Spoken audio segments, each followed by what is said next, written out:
안녕하세요. 쉬운 경제 이진오미입니다. 하루 5분만 공부하세요. 2022년 3월 31일 경제신문 요약입니다. 민주당 다주택 장기 보유자 양도세 완화. 30일 민주당에서 다주택자라도 양도세 중과가 적용된 2018년 4월 이전에 집을 구입한 경우 중과세 이전 기간에 한해 기본세율만 적용하는 방안을 마련했다고 말했다. 이는 윤 대통령 당선인 공약인 다주택자 양도세 중과 2년 한시 유예 추진에 대한 대응이라는 해석이 나오고 있다. 이런 방안이 시행되면 시장에 매물이 원활하게 나올 것으로 민주당은 기대하고 있다. 원자재 ETN 국내 시장 규모 10조 원 돌파. 상장지수증권의 국내 시장 규모가 처음으로 10조 원을 넘어섰다. 최근 우크라이나 사태로 원자재 가격이 급등하며 원유 등 일부 원자재 ETN 수익률이 치솟았다. 이에 투자 수요가 몰리자 추가 발행으로 인해 ETN 시장이 10조 원대로 커졌다. 사견입니다. 사람들이 몰릴 때가 나올 타이밍입니다. 보통 신문에서 막 좋은 기사가 터져 나올 때가 고점인 경우가 많았습니다. 상장지수증권. 상장지수 펀드는 법적으로 자산운용사가 운용하는 반면 상장지수증권은 증권사가 운용한다. 상장지수증권은 증권사의 신용으로 발행되고 1에서 20년까지 만기가 있으므로 운용하는 증권사가 파산할 경우 투자금을 돌려받을 수 없는 신용 위험이 존재한다. 미국 장단기 국채 금리 역전. 29일 미국 국채 시장에서 장중 한때 2년물 금리가 10년물 금리를 역전하였다.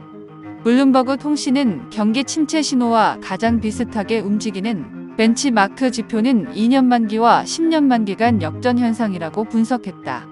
통상 금리 역전 이후 불황에 이르기까지 최소 몇 달에서 길게는 2년 정도가 걸린다. 다만 일부 전문가는 이번 금리 역전에 대해서는 코로나19라는 변수로 인해 미국 연준에서 지난 2년여간 양적 완화로 막대한 양의 국채를 매입하면서 시장 금리에 왜곡이 생긴 것이라고 주장한다. 사견입니다. 어제 살짝 언급했던 2년물 금리가 10년물 금리를 역전하는 현상이 발생했다고 하네요. 국채금리는 은행금리와 개념이 완전히 다릅니다. 국채금리에 대한 이해를 원하시면 제가 예전에 만들어둔 영상 중 금리 역전 현상, 그게 뭔데라는 영상 시청하시면 조금이라도 도움이 될 것 같습니다. 지금 다시 보니 참 허접하게 만들었네요. 러시아 우크라이나 5차 평화협상 건설적 마무리. 지난 29일 터키 이스탄불에서 러시아 우크라이나 간 5차 평화협상 이후 러시아는 키이우를 비롯한 우크라이나 북부 전선에서 군사활동을 대폭 축소하겠다고 발표했다. 하지만 미국 바이든 대통령은 러시아의 말이 아니라 행동을 보고 판단할 것이라며 러시아를 믿지 않고 있다. 한편 러시아는 오는 5월 9일까지 전쟁이 끝나길 원한다는 말이 나오고 있다. 5월 9일은 러시아가 2차 세계대전 당시 나치 독일로부터 항복을 받아낸 승전 기념일이기도 하다. 또한 5월 25일까지가 금융제재 유예 기간이기 때문에 늦어도 5월 말까지는 러시아가 돈바스 포함한 동부 지역을 확보한 뒤 전쟁을 끝낼 것으로 전문가들은 예상하고 있다. 사견입니다. 요즘 러시아 우크라이나 전쟁에 대한 언급시 언론에서 우크라이나 사태로 축약해서 언급을 하고 있는 것 같습니다.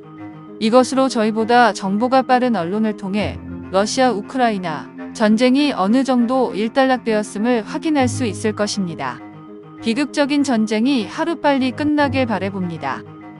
일본 엔화 가치 하락에 24년 만에 정부 시장 개입 나서나. 엔화 급락의 직접적인 원인은 미국과 일본 중앙은행에 상반된 금융정책이다. 미국은 급등하는 물가로 기준금리를 올리기 시작한 것과 대조적으로 일본은행은 금리를 낮추기 위한 강경책을 동원했다. 기시다 일본 총리는 엔화 가치 급락과 물가 상승에 대한 대책을 마련하는 한편 최소 5조엔의 추가 경제 대책을 마련하라고 지시했다. 한편 일본 재무성이 엔화를 사들여 외환 시장에 직접 개입한 것은 금융위기였던 1998년 6월이 마지막이다. 사견입니다. 일본은행은 주요국 중앙은행 가운데 유일하게 ETF를 매입합니다. 즉, 일본 자국의 주식을 일본 중앙은행이 매입하여 가격을 유지하고 있습니다. 일본 중앙은행이 일본 증시 시가총액의 4에서 8% 정도를 차지하고 있을 정도로 엄청난 규모입니다. 자국의 중앙은행이 대주주라니. 이런 매입은 기업의 실질적 가치를 왜곡시켜 다른 자본이 들어오기 껄끄러운 상황을 만들게 됩니다. 결국 악순환의 반복이며 혹시 모를 주가 폭락은 일본 중앙은행에 엄청난 손실을 가져올 수도 있습니다. 아, 일본의 미래는 진짜 어떻게 될까요? 저도 공부를 좀 더 해봐야겠습니다. 미래는 현재 우리가 무엇을 하는가에 달려있다.